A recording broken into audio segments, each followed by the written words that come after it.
Hello दोस्तों, स्वागत है आप सभी लोग का YouTube channel geography with DK में। अगर आप लोग इस चैनल पर नए हैं तो चैनल को सब्सक्राइब जरूर करें। हम लोग बिहार टीजीटी पीजीटी ठीक है 6 to 8 भूगोल विषय के जो क्वेश्चन आते हैं उससे संबंधित आज हम लोग पर्यावरण एवं पारिस्थितिकी से संबंधित 50 महत्वपूर्ण प्रश्न देखने जा रहे हैं। यह सब प्रश्न जो है बहुत ही महत्वपूर्ण है आपके एग्जाम के दृष्टि से, तो आप लोग इस पूरे 50 क्वेश्चन को ज़रूर देखें। ठीक है, 50 क्वेश्चन के अंत में हम कुछ और बातें आपसे शेयर करना चाहेंगे। ठीक है, पहले शुरू करते हैं। पहला क्वेश्चन, एक पारिस्थितिकीय तंत्र में ऊर्जा ठीक है ए मुक्त होती है, अवशोषित होती है, सी प्रवाहित होती है, डी एक से डी इनमें से कोई नहीं। तो इसका राइट आंसर हो जाएगा ए, एक पारिस्थितिकीय तंत्र में ऊर्जा क्या होती है, मुक्त होती है। क्वेश्चन नंबर 2 देखते हैं, एक पारिस्थितिकीय तंत्र में निम्नलिखित शामिल है। यह है केवल सजीव, बी है सजीव जीव और भौतिक कारक, सी है केवल कीड़े, डी है एक से अधिक, ई इनमें से कोई नहीं। तो इसका राइट आंसर होगा बी, सजीव जीव और भौतिक कारक दोनों शामिल होते हैं। क्वेश्चन नंबर 3, पारिस्थितिकीय शब्द किसके द्वारा पेश किया गया या दिया गया। यह है अर्नस्ट हैकेल, बी है ईपी ओडम, सी है एजी टांसले, डी है एक से डी, ई इनमें से कोई नहीं। तो इसका राइट आंसर हो जाएगा ए, हैकेल महोदय। अगर पारिस्थितिकीय तंत्र शब्द पूछता तो टांसले महोदय हो जाते, केवल पारिस्थितिकी जब पूछेगा तो हैकेल महोदय हो जाएगा। क्वेश्चन नंबर 4, खाद्य श्रृंखला या फूड चैन बनती है किससे बनती है। तो क्वेश्चन नंबर 4 का राइट आंसर हो जाएगा ये, उत्पादकों, उपभोक्ताओं एवं अपघटकों से बनता है। ठीक है, इसका राइट आंसर हो जाएगा ए। क्वेश्चन नंबर हम लोग 5 देते हैं, बाढ़ को रोका जा सकता है। यह है स्थल को ढालदार बनाकर, बी है जल आवरण को हटाकर, सी है नदियों पर बांध व वृक्षारोपण करके, डी है एक से डी, ई इनमें से कोई नहीं। तो इसका राइट आंसर होगा सी, नदियों पर बांध बनाकर व वृक्षारोपण करके बाढ़ को रोका जा सकता है। ठीक है, क्वेश्चन नंबर हम लोग 6 देखते हैं, चिपको आंदोलन मूल रूप से किसके विरुद्ध था। ए है जल प्रदूषण के विरुद्ध, बी है ध्वनि प्रदूषण के विरुद्ध, सी है वन कटाई के विरुद्ध, डी है एक से डी, ई इनमें से कोई नहीं। तो इसका राइट आंसर होगा सी, वन कटाई के विरोध। ठीक है, चिपको आंदोलन शुरुआत किया गया था कहाँ पे, उत्तराखंड राज्य में, किसके द्वारा, तो सुंदरलाल बहुगुणा के द्वारा। अभी सुंदरलाल बहुगुणा का 5-6 महीने पहले ही निधन हुआ था। क्वेश्चन नंबर 7 देखते हैं, इको मार्क उन भारतीय उत्पादकों को दिया जाता है जो ए शुद्ध एवं मिलावट रहित हो, बी आर्थिक दृष्टि से व्यवहार्य हो, सी पर्यावरण के प्रति मैत्रीपूर्ण हो, डी उपरोक्त में से एक से डी, ई इनमें से कोई नहीं। तो इको मार्क उन भारतीय उत्पादों को दिया जाता है जो पर्यावरण के प्रति मैत्रीपूर्ण हो। ठीक है, मैत्रीपूर्ण हो। क्वेश्चन नंबर 8, खाद्य श्रृंखला फूड चेन में मानव है। यह है एक निर्माता, बी है केवल प्राथमिक उपभोक्ता, सी है प्राथमिक तथा द्वितीयक उपभोक्ता, डी है एक से डी, ई इनमें से कोई। तो इसका राइट आंसर से प्राथमिक तथा द्वितीयक उपभोक्ता है। क्वेश्चन नंबर 9 देते हैं, परितंत्र में, पारितंत्र यहाँ पे होगा। ठीक है, पारितंत्र में ऊर्जा का प्राथमिक या मुख्य स्रोत होता है। यह सूर्य का प्रकाश, बी पौधों में संचित शर्करा, सी भूतापी ऊर्जा, डी उपयुक्त में से एक से डी, ई में से कोई नहीं। तो इसका राइट आंसर होगा ए, सूर्य का प्रकाश। ठीक है, सूर्य का प्रकाश ही पारितंत्र में ऊर्जा का प्राथमिक या मुख्य स्रोत होता है। क्वेश्चन नंबर 10, पृथ्वी के वायुमंडल की किस परत में ओजोन परत पाई जाती है। यह समताप मंडल में पाई जाती है।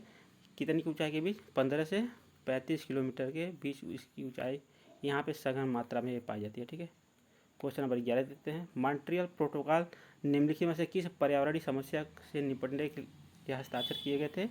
इसका राइट आंसर हो जाएगा ए है ओजोन क्षरण, बी है ध्वनि प्रदूषण, सी ग्रीन हाउस तथा गैस उत्सर्जन, डी उपयुक्त में से एक से डी, ई इनमें से कोई नहीं। तो इसका राइट आंसर होगा ए, ओजोन क्षरण के विरुद्ध। क्वेश्चन नंबर 12, भारत के सिंचित क्षेत्रों में कृषि योग्य भूमि में किस कारण ठीक है से लवण की मात्रा बढ़ रही है। ए है अतिचारण, बी है अति सिंचाई, सी भारी वर्षा, डी उपयुक्त में से एक से डी, ई इनमें से कोई नहीं। तो इसका राइट आंसर होगा बी, अति सिंचाई के कारण ठीक है भारत में कृषि योग्य भूमि में लवण की मात्रा बढ़ रही है, जैसे पंजाब, हरियाणा, पश्चिमी उत्तर प्रदेश। क्वेश्चन नंबर 13, निम्नलिखित में से कौन सा वन उन्मूलन का परिणाम नहीं है। ठीक है, अगर वन उन्मूलन होता है यानी वनों की कटाई हो रही है तो उसका क्या परिणाम होगा। ठीक है, उसमें से कौन सा परिणाम नहीं होगा पूछ रहा है। यह है भौम जल स्तर में वृद्धि, बी घटती जैव विविधता, सी बढ़ता मृदा अपरदन, डी उपयुक्त में से एक से डी, ई इनमें से कोई नहीं। तो इसका राइट आंसर होगा ए, भौम जल स्तर में वृद्धि वनों की कटाई होने से नहीं होगी। ठीक है, जबकि वन अगर कटता है ज़्यादा तो जैव विविधता घटेगी और मृदा अपरदन भी बढ़ेगा, जबकि भौम जल स्तर में वृद्धि वनों की कटाई से नहीं होगी। क्वेश्चन नंबर 14, निम्नलिखित में से किसको मुख्यतः मानव निर्मित आपदा कहा जाता है। ए है आग, बी है भूस्खलन, सी सूखा, डी उपरोक्त में से थे, ई इनमें से कोई नहीं। तो आग को मानव निर्मित आपदा कहा जाता है, जबकि भूस्खलन, सूखा ये सब प्राकृतिक आपदा होते हैं। क्वेश्चन नंबर 15, निम्नलिखित में से कौन सी एक स्थलीय आपदा है? ए है चक्रवात, बी है भूस्खलन, सी ओलावृष्टि, डी उपरोक्त में से ई इनमें से कोई नहीं। ठीक है, तो जो एक स्थलीय आपदा है वह है भूस्खलन। भूस्खलन एक स्थलीय आपदा है, जबकि चक्रवात और ओलावृष्टि यह वायुमंडलीय, ठीक है, वायुमंडलीय आपदा है। आप लोग ये सब ध्यान देंगे। क्वेश्चन नंबर 15 देखते हैं, जब आपदा घटित होती है तो निम्नलिखित में से सबसे पहले राहत के लिए कदम उठाने वाला कौन होता है? ए है एनजीओ, बी है स्थानीय प्रशासन, सी प्रभावी समुदाय के सदस्य, डी उपरोक्त में से इनमें से कोई नहीं। तो इसका राइट आंसर हो जाएगा बी, स्थानीय प्रशासन। सबसे पहले स्थानीय प्रशासन ही राहत देने के लिए कदम उठाता है। उसके बाद उससे अगर नहीं हो पाता है तो जिला प्रशासन, फिर राज्य प्रशासन, फिर केंद्र प्रशासन। ठीक है, क्वेश्चन नंबर 17, भू प्रॉपर्टी के भीतर वह स्थान जहाँ भूकंप उत्पन्न होते हैं तो उसको कहते हैं भूकंप केंद्र कहा जाता है, जबकि पृथ्वी पर वह स्थान जहाँ भूकंप सबसे पहले अनुभव किया जाता है वह होता है अधिकेंद्र। ठीक है, अधिकेंद्र कहाँ पाया जाता है? भूकंप मूल के ठीक 90 डिग्री, जहाँ सबसे नज़दीक स्थल पे हो जाए। ठीक है, क्वेश्चन नंबर 18, अंत सागरीय भूकंपों द्वारा उत्पन्न समुद्री लहरों को क्या कहा जाता है? तो उसको सुनामी कहा जाता है। क्वेश्चन नंबर 19 देखते हैं, भूकंप का कारण है? यह है भू परिभ्रमण, बी है टेक्टोनिज्म, सी भू घूर्णन, डी उपरोक्त में से एक से डी, ई इनमें से कोई नहीं। तो भूकंप का जो कारण है वह है टेक्टोनिज्म, यानी प्लेट विवर्तनिक। ठीक है, यानी पृथ्वी के अंदर जो प्लेटें हलचल होती है उसी के कारण भूकंप आती है। क्वेश्चन नंबर 20, तापमान और वायुदाब में अंतर के कारण होने वाले तूफान को कहा जाता है, क्या कहा जाता है? ए है चक्रवात, बी है सुनामी, सी भूकंप, डी है उपरोक्त में से ई इनमें से कोई नहीं। तो इसका राइट आंसर होगा ये चक्रवात जो होता है तापमान और वायुदाब के अंतर के कारण उत्पन्न होता है। ठीक है, जबकि सुनामी और भूकंप यह सब प्लेट विवर्तन के कारण होता है। क्वेश्चन नंबर 21, चक्रवात का केंद्र एक शांत क्षेत्र है, इसे क्या कहा जाता है? यह है भुजा, बी है हृदय, सी है नेत्र, डी है इत्यादि, ई इनमें से कोई नहीं।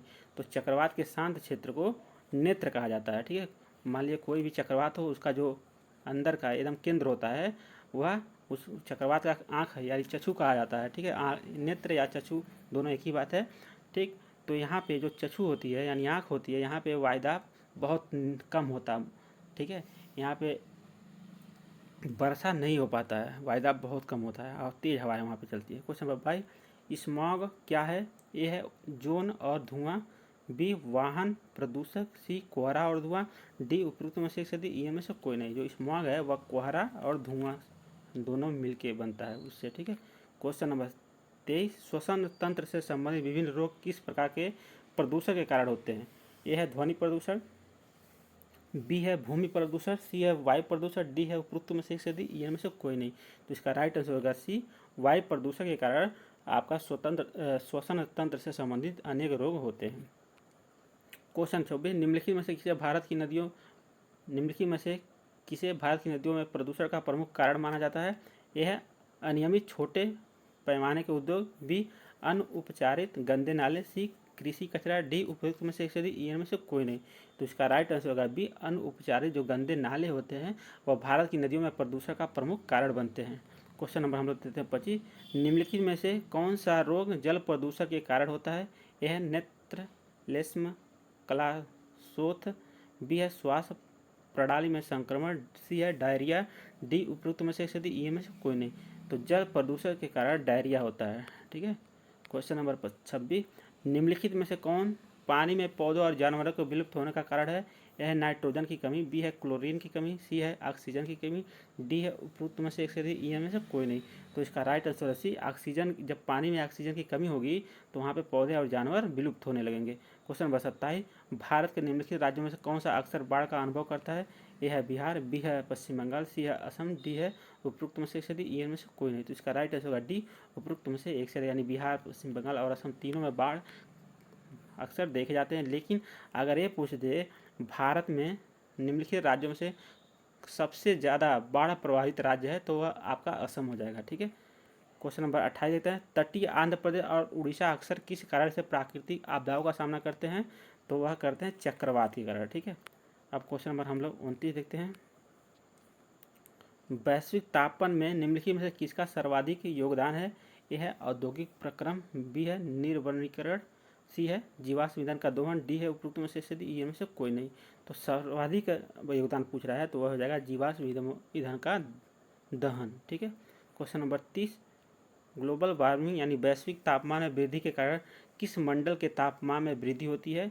ए है क्षोभमंडल, बी है आयनमंडल, सी है वायुमंडल, डी है उपरोक्त में से एक से अधिक ई में से कोई नहीं। तो इसका राइट आंसर हो जाएगा ए क्षोभमंडल।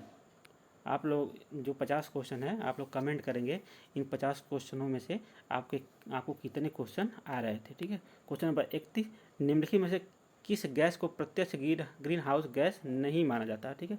ए है मीथेन, बी है नाइट्रस ऑक्साइड, सी है ऑक्सीजन, डी है उपरोक्त में से ई में से कोई नहीं। तो इसका राइट आंसर होगा सी, ऑक्सीजन को प्रत्यक्ष रूप से ग्रीन हाउस गैस नहीं माना जाता है, लेकिन जब यह ऑक्सीजन के 3 अणु मिल के, ठीक है, ओजोन बन जाते हैं तो यह हो जाता है green house gas. Question number हम लोग देते हैं 32, प्राकृतिक पर्यावरण को विशुद्ध करने के लिए सही नहीं है? ए है वनों की कटाई, बी है वन रोपण, सी है तटीय क्षेत्रों का विकास, डी है उपरोक्त में से एक से अधिक ई में से कोई नहीं। तो इसका राइट आंसर होगा बी, वन रोपण, यानी वनों का अगर हम लगाते हैं तो प्राकृतिक पर्यावरण विशुद्ध यानी उसको नुकसान नहीं होगा, जबकि वनों की कटाई और तटीय क्षेत्रों के विकास से प्राकृतिक पर्यावरण को नुकसान होगा। क्वेश्चन नंबर 33, एक पारिस्थितिकी तंत्र में सभी खाद्य श्रृंखलाएं कहलाती हैं? तो ए है पोषी स्तर, बी है विभिन्न खाद्य श्रृंखलाएं, सी है खाद्य जाल, डी है उपरोक्त में से एक से अधिक ई में से कोई नहीं। तो इसका राइट आंसर होगा सी, खाद्य जाल कहलाएंगी। क्वेश्चन नंबर 34, खाद्य श्रृंखला का प्रथम पोषण स्तर निर्मित होता है? ए है उत्पादक द्वारा, बी है शाकाहारी द्वारा, सी है मांसाहारी द्वारा, डी है उपरोक्त में से एक से अधिक ई में से कोई नहीं। तो क्वेश्चन नंबर 34 का हो जाएगा राइट आंसर ए, उत्पादक द्वारा। क्वेश्चन नंबर 35, निम्नलिखित में से कौन सा एक कृत्रिम पारिस्थितिकी तंत्र नहीं है? ठीक है। यह है एक बांध का जलाशय, बी है धान के खेत, सी है वन, डी है उपरोक्त में से एक से अधिक ई में से कोई नहीं। तो इसका राइट आंसर सी, जो वन है यह कृत्रिम पारिस्थितिकी तंत्र नहीं है। ठीक है। यह प्राकृतिक पारिस्थितिकी तंत्र है, जबकि एक बांध का जलाशय और धान के खेत ये सब कृत्रिम पारिस्थितिकी तंत्र होते हैं। क्वेश्चन नंबर 36, पारिस्थितिकी शब्द किस भाषा से लिया गया है? ए है यूनानी, बी है फ्रेंच, सी है स्पेनिश, डी है उपरोक्त में से एक से अधिक ई में से कोई नहीं। तो इसका राइट आंसर होगा बी, फ्रेंच भाषा से लिया गया है। क्वेश्चन नंबर 37 देते हैं, नगरीकरण और औद्योगिकरण हानिकारक है? ए है संतुलित विकास के लिए, बी है पर्यावरण और पारिस्थितिकी के लिए, सी है जैविक विविधता के संरक्षण के लिए, डी है उपरोक्त में से एक से अधिक ई में से कोई नहीं। तो इसका राइट आंसर डी, उपरोक्त में से एक से अधिक। ठीक है। नगरीकरण और औद्योगिकरण ये तीनों के लिए हानिकारक होता है। क्वेश्चन 38, वातावरण में पोषक पदार्थों को पुनर्चक्रण करने में सहायक सुनिश्चित सूक्ष्म जीवों को किस रूप में परिभाषित किया जाता है? ए है उत्पादक, बी है उपभोक्ता, सी है अपघटक, डी है उपरोक्त में से एक से अधिक ई में से कोई नहीं। तो इसका राइट आंसर सी, अपघटक जो होते हैं वातावरण में पोषक पदार्थों को पुनर्चक्रण में सहायक होते हैं। ठीक है। क्वेश्चन नंबर 39, भोपाल गैस त्रासदी का मुख्य उत्तरदायी प्रदूषक है? ए है मिथाइल आइसोसाइनेट, बी है ब्रोमीन, सी है क्लोरोफ्लोरोकार्बन, डी है उपरोक्त में से एक से अधिक ई में से कोई नहीं। तो इसका right answer A, methyl isocyanate. ठीक है। 1984 में भोपाल गैस त्रासदी हुआ था। क्वेश्चन नंबर 40, निम्न में से कौन सा क्रम खाद्य श्रृंखला में उत्पादक शाकाहारी तथा मांसाहारी द्वितीयक उपभोक्ता को सही रूप में प्रदर्शित करता है? यह है घास कीट हाथी, बी है पादप खरगोश बाघ, सी है मछली कीट व्हेल, डी है उपरोक्त में से एक से अधिक ई में से कोई नहीं। तो इसका राइट आंसर होगा बी, पादप खरगोश बाघ। ठीक है। पादप क्या है? उत्पादक है, जबकि शाकाहारी इसमें क्या है? खरगोश है। अब बाघ क्या है? मांसाहारी या द्वितीयक उपभोक्ता है। ठीक है। क्वेश्चन नंबर हम लोग देते हैं 41, निम्नलिखित में से कौन जीवमंडल का जैविक घटक है? ए है मिट्टी, बी है प्रोटीन, सी है कवक, डी है उपरोक्त में से एक से अधिक ई में से कोई नहीं। तो इसका राइट आंसर हो जाएगा सी, कवक जो है यह जैविक है। ठीक है। पारिस्थितिकी तंत्र में यह एक जैविक घटक है जीवमंडल में, जबकि मिट्टी और प्रोटीन यह अजैविक घटक है। क्वेश्चन नंबर 42, निम्नलिखित में से कौन संचयी प्रकोप है? ए है तूफान, बी है भूकंप, सी है बाढ़, डी है उपरोक्त में से ई में से कोई नहीं। तो इसका राइट आंसर होगा सी, बाढ़ जो है यह संचयी प्रकोप के अंतर्गत है। इसके अलावा आपका ताप लहर, ठीक है, लू उसको कह सकते हैं, फिर सूखा, ये भी संचयी प्रकोप के अंतर्गत आता है। यानी संचयी प्रकोप वह प्रकोप होता है जो एक बार आने पे कई दिनों तक, ठीक है, रहे, उसको संचयी प्रकोप कहा जाता है। जैसे बाढ़ आएगा तो 1-2 दिन में ख़त्म नहीं हुआ, महीना दिन 2 महीना लग जाएगा। ऐसे ही लू चलेगा गर्मियों के मौसम में तो लगातार 1-2 महीने चलेगा। सूखा पड़ेगा तो 2-3 महीने लगातार पड़ेगा। जबकि तूफान, भूकंप ये क्षणिक होते हैं, ठीक है। जो क्षणिक आपदा होता है वह संचयी प्रकोप के अंतर्गत नहीं आता है। जो दीर्घकालीन आपदा होता है वह संचयी प्रकोप के अंतर्गत आता है। क्वेश्चन नंबर 43, मृदा अपरदन को किसके द्वारा रोका जा सकता है? ए है समोच्च रेखीय जुताई के द्वारा, बी है वन विद्रोहन द्वारा, सी है अधिक चराई द्वारा, डी है उपयुक्त में से यदि ये में से कोई नहीं। तो इसका राइट आंसर होगा ए समोच्च रेखीय जुताई द्वारा। क्वेश्चन नंबर 44 देखते हैं, निम्नलिखित में से किस प्राकृतिक घटना की सटीक भविष्यवाणी नहीं की जा सकती? ए है त्वरित झंझा, बी है आंधी तूफान, सी है भूकंप, डी है उपरोक्त में से यदि ये में से कोई नहीं। तो इसका राइट आंसर होगा सी भूकंप का सटीक भविष्यवाणी नहीं किया जा सकता, जबकि त्वरित झंझा, आंधी तूफान इस सब की सटीक जानकारी भविष्यवाणी की जा सकती है। क्वेश्चन नंबर 45, आपदा प्रबंधन के संदर्भ में लचीलापन शब्द का क्या अर्थ है? ठीक है, यह है, यहाँ देखिए, यहाँ रहने वाले वातावरण के संदर्भ में संभावित नुकसान, ठीक है। बी है किसी व्यक्ति की स्थितियाँ जो उस नुकसान पहुँचाए जाने की संभावना के लिए उजागर करती है। सी है आपदा के प्रभाव का विरोध करने के लिए एक समुदाय की क्षमता। डी है उपयुक्त में से यदि ईयर में से कोई नहीं। तो उसका राइट आंसर होगा सी आपदा के प्रभाव को विरोध करने के लिए एक समुदाय की क्षमता को ही आपदा प्रबंधन के संदर्भ में लचीलापन शब्द का अर्थ होता है, ठीक है। क्वेश्चन नंबर 46, निम्नलिखित में से कौन पर्यावरण पर शहरीकरण का नकारात्मक प्रभाव नहीं है? ठीक है, पर्यावरण पर शहरीकरण का नकारात्मक प्रभाव नहीं है। ए है वनों की कटाई, बी है प्रदूषण, सी है अपशिष्ट का चक्रण, डी है उपयुक्त में से यदि में से कोई नहीं। तो इसका राइट आंसर होगा सी अगर अपशिष्ट पदार्थों का पुनर्चक्रण किया जाता है तो वह पर्यावरण पर शहरीकरण का नकारात्मक प्रभाव नहीं पड़ेगा, यह एक सकारात्मक प्रभाव पड़ेगा। जबकि वनों की कटाई, प्रदूषण ये सब नकारात्मक प्रभाव पड़ेगा। क्वेश्चन नंबर 47, निम्नलिखित में से कौन सूखे का मानव जनित कारक नहीं है? मानव जनित कारक नहीं है। यह है वन उन्मूलन, बी है पानी की अधिक मांग, सी है एल नीनो, डी है उपयुक्त में से यदि इनमें से कोई नहीं। तो इसका राइट आंसर है सी एल नीनो जो है यह सूखे का मानव निर्मित जनित कारक नहीं है, यह प्राकृतिक जनित कारक है, प्राकृतिक जनित कारक है। जबकि वन उन्मूलन और पानी की अधिक मांग से, ठीक है, जो सूखा होता है वह मानव जनित कारक होता है। क्वेश्चन 48, भारी वर्षा व पवन के कारण उपजाऊ ऊपरी मृदा की हानि कहलाती है। ए है वन उन्मूलन, बी है वन रोपण, सी है मृदा अपरदन, डी है उपयुक्त में से यदि इनमें से कोई नहीं। जिसको कहेंगे मृदा अपरदन। क्वेश्चन नंबर 49 देखते हैं, वनों की कटाई के प्रभाव पर निम्नलिखित कथनों में से गलत कथन की पहचान कीजिए। ये है यह जंगली जानवरों के प्राकृतिक आवास को नष्ट कर देता है, बी है यह स्थानीय मौसम के स्वरूप को बदल देता है, सी है यह पोषक तत्वों के पुनर्चक्रण को गति देता है, डी है उपयुक्त में से यदि इनमें से कोई नहीं। तो क्वेश्चन नंबर 49 होगा सी यह पोषक तत्वों के पुनर्चक्रण को गति देता है, यह बिल्कुल गलत है, गलत पहचानना है, ठीक है। अगर वनों की कटाई हो रही है तो उसका क्या प्रभाव पड़ेगा? उसका यह प्रभाव पड़ेगा कि जंगली जानवरों के प्राकृतिक आवास नष्ट हो जाएंगे, साथ ही साथ वहाँ के स्थानीय मौसम भी बदल जाएगा। जबकि जब गलत जो कथन इसमें है वह है सी यह पोषक तत्वों के पुनर्चक्रण में गति देता है, बिल्कुल गलत है, ठीक है। यानी सी इसका राइट आंसर हो जाएगा। अब हम लोग क्वेश्चन नंबर 50 देखते हैं, एक पारिस्थितिकीय तंत्र में ऊर्जा प्रवाह लिंडमैन के निम्नलिखित नियम में से कौन सा सही है? ए है लिंडमैन का 5% नियम, बी है लिंडमैन का 10% नियम, सी है लिंडमैन का 15% नियम, डी है उपयुक्त में से एक यदि ईयर में से कोई नहीं। तो इसका राइट आंसर होगा बी लिंडमैन का 10% नियम। पारिस्थितिकी तंत्र में ऊर्जा का जो प्रवाह होता है वह लिंडमैन ने कहा था, ठीक है। अगर उत्पादक है, ठीक है, अगर यह 100% ऊर्जा संग्रहित किया तो प्राथमिक उपभोक्ता में इस 100% का केवल 10% ही पहुंचेगा, मतलब शाकाहारी में। अगर शाकाहारी जंतु मांसाहारी जंतु शाकाहारी जंतु को खाता तो उसका 10% उसमें पहुंचेगा, ठीक है।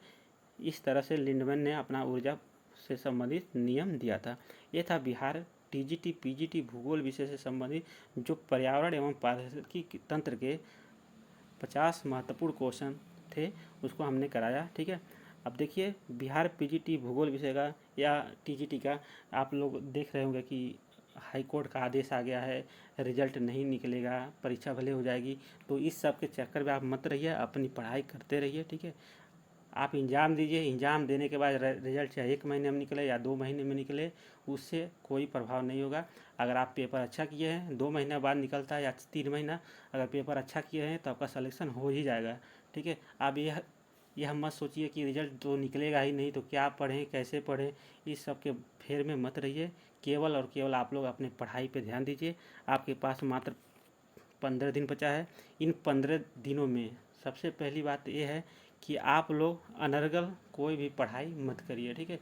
जो भी कोई भी आप यूट्यूब चैनल देख रहे हो या कोई भी नोट्स पढ़ रहे हो, वही चीज़ पढ़िए जो आपके सिलेबस के अनुसार हो।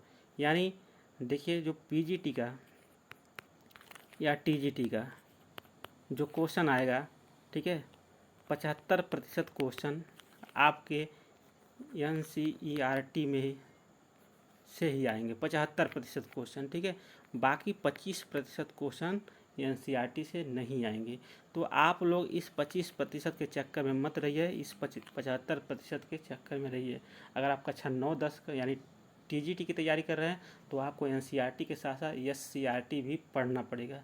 लेकिन अगर आप लोग केवल पीजीटी की तैयारी कर रहे हैं तो आपको केवल 11-12 की, ठीक है, NCERT भूगोल विषय की 6 बुक आती है। कक्षा 11 में 3 बुक होती है, ठीक है, जिसमें पहला है भौतिक भूगोल के मूल सिद्धांत, दूसरा है भारत का भौतिक पर्यावरण, तीसरा है प्रयोगात्मक भूगोल कक्षा 11, ठीक है। जबकि 12 में भी 3 बुक आती है भूगोल की। पहला है मानव भूगोल के मूल सिद्धांत, दूसरा है भारत लोक अर्थव्यवस्था, तीसरा है प्रयोगात्मक भूगोल कक्षा 12 की। तो आपको 3 बुक 12 की पढ़नी है, 3 बुक 11 की पढ़नी है, टोटल आपको 6 बुक पढ़नी है, ठीक है। उसके अलावा हो सके तो आप लोग अगर माजिद हुसैन की, ठीक है, अगर बुक आप पढ़ पाते हैं, भौगोलिक चिंतन का इतिहास, वह अगर आप लोग बुक पढ़ पाते हैं उसको आप पढ़ेंगे। इसके अलावा आपको और ज़्यादा मतलब टाइम मिल रहा पढ़ने का तो RC तिवारी का भारत का भूगोल पढ़ेंगे। इसके अलावा आपको कोई बुक नहीं पढ़ना है, ना ही इधर उधर का कोई नेट JRF असिस्टेंट प्रोफेसर इस सब का कोई न क्वेश्चन सॉल्व करना है और ना ही उन सब का नोट्स पढ़ना है। अगर आप लोग पढ़ते हैं तो समझिए आप अपनी ऊर्जा गलत दिशा में लगा रहे हैं, ठीक है। सारी ऊर्जा आपको कहाँ लगाना है, कक्षा 11-12 में, ठीक है। कक्षा 11 और 12 में जो NCERT की 3-3 बुक है और माजिद हुसैन का भौतिक भूगोल के मूल सिद्धांत, अगर और पढ़ पाते हैं तो आप RC तिवारी का भारत का भूगोल पढ़ लेंगे। उसके अलावा और भी कुछ पढ़ना चाहते हैं तो आप एटलस एक होता है स्टूडेंट एटलस भूगोल का, उसको आप देखेंगे। वहाँ से आपको प्रादेशिक भूगोल के बारे में, पर्वत पठार मैदान नदियाँ के बारे में आपका अध्ययन वहाँ से अच्छी से हो जाएगा, ठीक। और अगर ये सब भी नहीं कर पाते, चाहते हैं कि हम 6 बुक ना पढ़ें, कम ही समय में हम कैसे सारे कोर्स को रिवीजन कर लें, तो आप लोग चाहेंगे तो मेरा नोट्स ले सकते हैं। कम समय में आप लोग कई बार उसका रिवीजन कर सकते हैं। इस सब को हमने उसमें कवर कराया हुआ है। आप लोग 70 54 35 12 53 पे मैसेज करके आप लोग भूगोल विषय का नोट्स, ठीक है, एकदम सिलेबस के अनुसार और प्रैक्टिस सेट बहुत ही कम दामों में प्राप्त कर सकते हैं, जिससे आपकी तैयारी जो 15 दिन बचा है बेस्ट हो सके, आपका सिलेक्शन हो सके। आप इस फेर में मत रहिए कि रिजल्ट कब आएगा, एग्ज़ाम कैसे होगा। देखिए जो भी होगा सब होगा, ठीक है। बस आपकी तैयारी अच्छी होनी चाहिए जिससे आपका एग्ज़ाम अच्छा जाए, ठीक।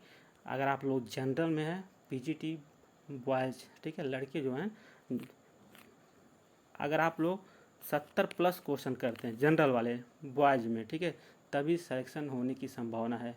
उससे कम पे आते हैं तो सिलेक्शन होने की संभावना बहुत कम हो जाएगी, ठीक है। अगर आप लोग फीमेल हैं, जनरल कैटेगरी की हैं, तो कम से कम आपको 65+ क्वेश्चन सही करना है, ठीक। 65 से कम नहीं करना है, 65 से अधिक ही करना है अगर आप लोग फीमेल हैं, ठीक है, और जनरल हैं। अगर आप लोग बॉयज़ हैं, जनरल हैं, तो आपको 70 से ज़्यादा क्वेश्चन सही करने हैं सिलेक्शन होने के लिए, ठीक है। तो अगर आप 70 सही करना चाहते हैं तो भूगोल विषय में आपके जो 80 क्वेश्चन आते हैं उसमें 50+ क्वेश्चन सही होने चाहिए। साथ ही साथ GS में 20+ क्वेश्चन सही हो जाएगा 40 में, ठीक है, और इसमें 80 में 50, तो आपका कितना हो जाएगा, 70 क्वेश्चन हो जाएगा, ठीक है। अगर आप फीमेल हैं तब भी आप ज्योग्राफी में सोचिए कि 80 में से 50 आपका सही हो, लेकिन फीमेल का थोड़ा जीएस कमज़ोर होता है, मैथ रीजनिंग, ठीक है। अगर वो मैथ वो 40 में केवल 15 से ऊपर ही सही कर पाती है, तब भी उनका 65 हो जाएगा। तो टारगेट आपका रहना चाहिए कि जो विषय के क्वेश्चन 80 है उसमें आपको 50 से ऊपर क्वेश्चन सही करना है, ठीक है। तो 50 सही करने के लिए आपको जो हम तरीका बताए हैं वह अपनाना होगा और उन 15 दिनों में लगातार उसी को रिवीजन करना है, ठीक है। आप एग्ज़ाम में छोटी छोटी गलतियां नहीं करें, मतलब जो आसान क्वेश्चन हो आप कभी गलतियां नहीं करें। अगर आसान क्वेश्चन गलत करते हैं कभी सिलेक्शन नहीं होगा, ठीक है। तो कोशिश करें एग्ज़ाम में कि आसान क्वेश्चन गलत ना हो। उसके लिए क्या करना पड़ेगा, आपको प्रैक्टिस सेट जितनी बार हो सके सॉल्व करना चाहिए। ये नहीं यूट्यूब पे हम देख लिए सब याद होगा, ये बिल्कुल गलत है। जब आप प्रैक्टिस सेट सॉल्व करेंगे टाइम दे के 2 घंटे, उसके बाद देखेंगे हम मिलाएंगे कितने क्वेश्चन हमारे सही हो रहे हैं, अगर गलत हुए हैं तो कौन से क्वेश्चन गलत हुए हैं, तो आपको पता चलेगा ये तो आसान क्वेश्चन हमारा गलत हो गया, क्यों हो गया गलत, यानी फिर आपको देखना पड़ेगा पढ़ने में गलत हुआ या समझने में गलत हुआ। इस तरह से आप अपनी प्रैक्टिस को करने से यह जान पाएंगे हमारी कमियां कहाँ हैं, उसमें आप सुधार कर पाएंगे, ठीक है। तो आई होप आप लोगों को यह वीडियो पसंद आया हो, तो आप लोग चैनल को लाइक शेयर सब्सक्राइब जरूर करें, ठीक है। और कम समय में अच्छी तैयारी करना चाहते हैं, ठीक है, तो आप लोग 70 54 35 12 53 पे मैसेज करके बहुत ही कम दामों में आप लोग प्रैक्टिस सेट और नोट्स प्राप्त कर सकते हैं, केवल भूगोल के विद्यार्थी, ठीक है, पीजीटी वाले। मिलते हैं अगली वीडियो में, तब तक के लिए